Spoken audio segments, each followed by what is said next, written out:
Hello everyone, in this video I'm going to go over how to turn your living room ceiling from this into this. I hope you enjoy. Now I already measured my holes and marked them, as you can see with the protractor.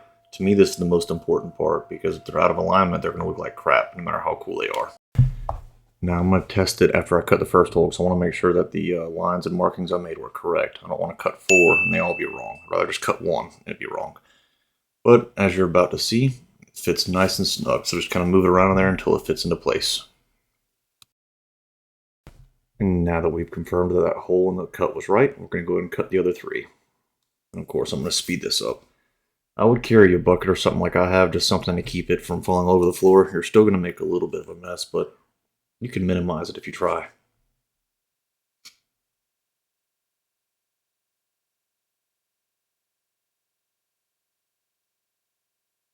You'll also notice that I cut a little notch on the sides. That's to help get the little clip up there, right? Now that you have all 4 or your other 3 holes cut, you're going to go ahead and pop them in there. And they get easier the more you do them. It just kind of feels right. You know what I mean once you do it. I struggled a little bit with the last one because there's stupid spray foam up there that I haven't got all of it out yet. The next part is to go ahead and prep your connectors. And since we're not converting from an old light, we're just going to cut those off.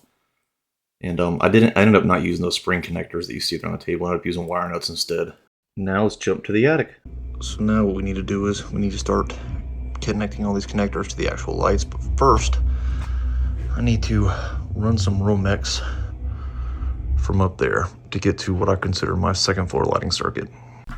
So now I'm going to use a spade bit to drill holes through these studs to run the romex through.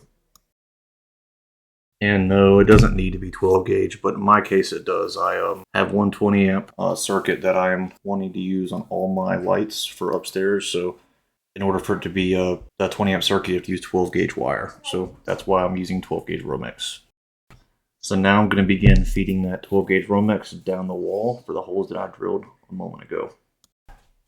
Now I have to get down now that I got the initial feed through, and I'm going to push it through the wall. And I forgot to drill 1 hole to get through, so I got to do that here.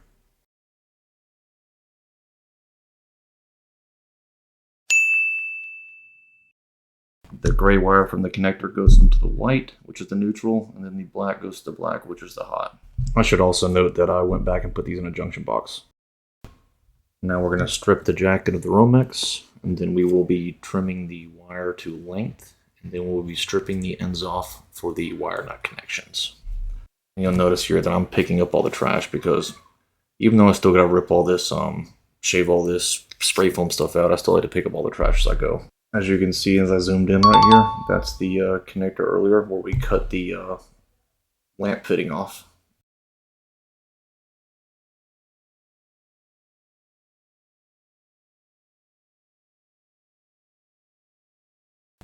Alright, now I'm going to turn them on for the first time. And they work. Heck yes. The instructions are to plug them in and unplug them 5 times in order to put them in pairing mode to factory reset them. Alright, let's get the Home Assistant and go to Zigbee, and then we'll go ahead and pair them. You'll notice they blink after you pair each one.